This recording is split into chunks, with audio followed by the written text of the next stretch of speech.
Dulu, waktu aku masih kecil, aku suka sekali duduk di depan cermin sambil merias wajahku menggunakan bedak. Atau merapikan rambutku, entah itu pakai bandana, atau disisir, atau diikat. Kalau sudah selesai, aku akan memuji diriku sendiri dalam hati dengan berkata, "Wah, cantiknya diriku." Sekarang, aku yang bukan anak kecil lagi, masih suka berkaca di depan cermin, merias wajahku dengan kosmetik, dan menyisir rambutku. Bedanya, tidak ada lagi ucapan dalam hati yang memuji diri. Yang ada hanyalah ucapan mengkritik kekurangan diri sambil membandingkannya dengan kelebihan orang lain. Seperti, "Duh, kok jerawatku tambah banyak sih? Beda banget sama temanku yang wajahnya putih, mulus, bersih." Atau mungkin bukan hanya soal fisik. Ketika melihat orang lain punya kemampuan bicara yang sangat bagus, ada rasa iri yang muncul dengan berkata dalam hati, "Kok bisa ya dia sekeren itu? Beda banget sama aku." Kamu juga pernah mengalami hal seperti itu nggak? Ketika membandingkan diri dengan orang lain, seakan kita ini melihat kalau orang lain itu sudah jauh lari ke depan sana, menuju garis finish tujuan mereka masing-masing.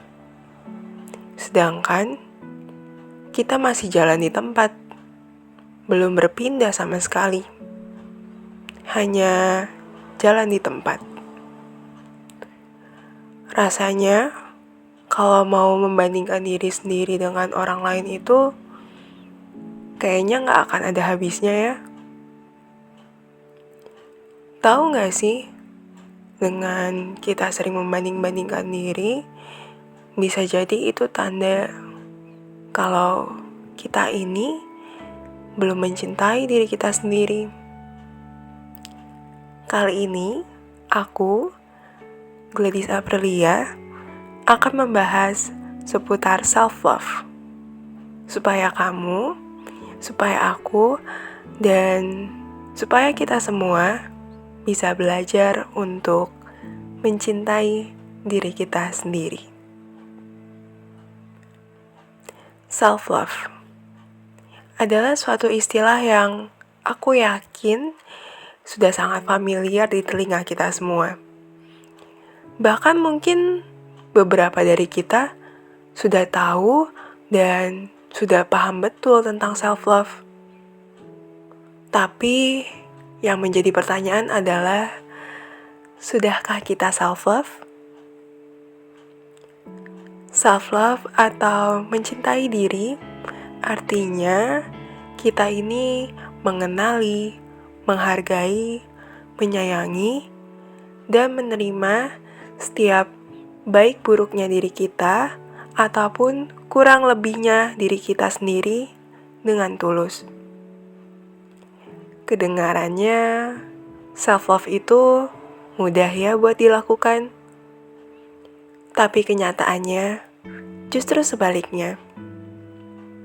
Secara sederhana, alasan mengapa kita sulit untuk self-love adalah kita terlalu berfokus melihat kekurangan yang ada di dalam diri kita sendiri. Sedangkan sebenarnya ada banyak kelebihan-kelebihan dari dalam diri kita yang sedang menunggu untuk kita bisa melihatnya, untuk kita menyadari keberadaannya. Ibaratnya seperti sebuah toples yang terlihat dari luar hanya terisi oleh sekumpulan daun-daun kering yang tidak berarti. Padahal ketika tutup toples itu dibuka, tersembunyi beberapa kumpulan kunang-kunang yang bersinar. Kalau kita terus-menerus melihat pada kekurangan diri kita tidak akan tahu kalau ada suatu kelebihan yang berharga, yang seharusnya bisa jadi lebih berharga ketika kita mengetahuinya dan mengembangkannya. Bicara soal mencintai, aku jadi ingat lagunya Nadine Amizah yang judulnya Taruh. Sepenggal liriknya berkata seperti ini. Mencintai bukan perkara kebal, jauh dari kata mudah dan asal. Sekarang aku mau tanya, kamu sudah pernah mencintai seseorang belum? Cie. Oke, menurutku mencintai diri sendiri itu punya persamaan dengan mencintai seseorang, yaitu sama-sama sesuatu hal yang gak mudah. Ya karena ada banyak tantangannya, ada banyak lika-likunya untuk bisa bertahan dalam mencintai.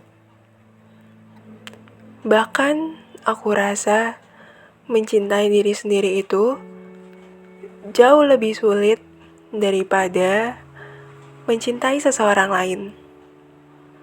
Kenapa ya bisa begitu?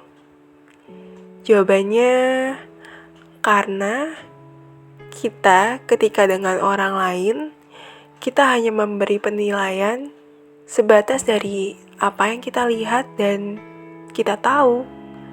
Sedangkan ketika kita dengan diri kita sendiri, kita benar-benar tahu luar dalamnya diri kita. Jadi, kemungkinan mencintai orang lain jauh lebih besar daripada mencintai diri sendiri. Selain itu, karena kita terhadap diri kita sendiri punya batas ideal diri yang ingin kita capai.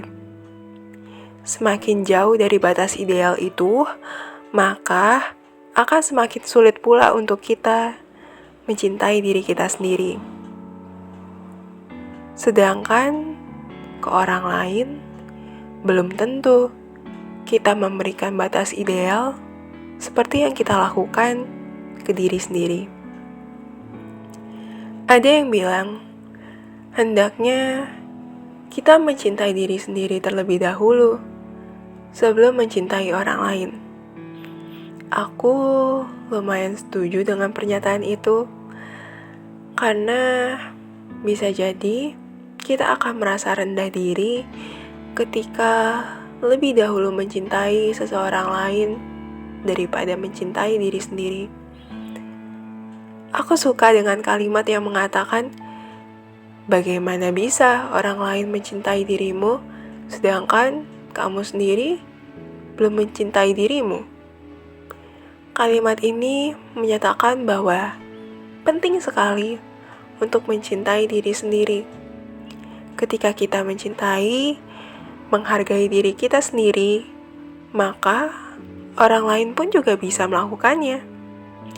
Tetapi, kalau orang lain berusaha menghargai kita, sedangkan kita sendiri nggak menghargai diri kita, sampai kapanpun, kita merasa gak akan layak untuk dihargai dan gak akan layak untuk dicintai. Dari hal-hal yang sudah kita bahas tadi, ada dua hal yang bisa menjadi cara untuk kita mencintai diri kita sendiri.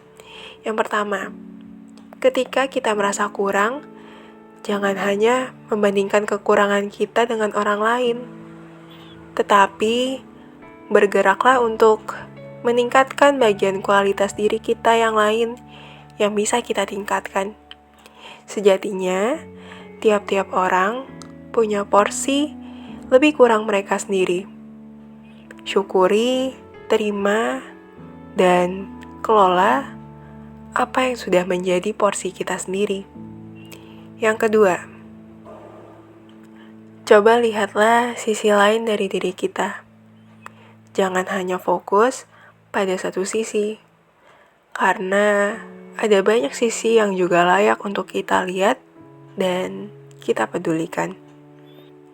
Yuk kita belajar bersama-sama untuk mencintai diri kita sendiri. Bisa dimulai dari hal-hal yang sederhana seperti mensyukuri segala hal yang kita miliki, beri afirmasi positif ke diri sendiri ketika berhasil melakukan sesuatu, dan mungkin bisa dilakukan juga dengan gak ragu untuk unggah foto selfie kamu di sosial media tanpa perlu memikirkan apa yang orang lain pikirkan. Terkadang kita ini memang lucu. Kita lebih peduli dengan apa yang orang lain pikirkan, apa yang orang lain rasakan, daripada pikiran dan perasaan kita sendiri. Bukankah seharusnya diri ini yang setiap saat selalu bersama-sama dengan kita lebih berhak untuk kita pedulikan, kita beri perhatian, kita jaga, dan kita sayangi? Aku harap kamu, aku, dan kita semua setelah ini bisa lebih mencintai diri kita sendiri, bisa lebih peduli dengan diri kita, dan mensyukuri keberadaan diri kita sendiri. Tolong disayangnya dirinya. Jangan diajak bertengkar terus, apalagi dibenci. Peluk yang erat ya. Kasih hangat untuk diri sendiri. Karena diri ini layak dicintai olehnya sendiri.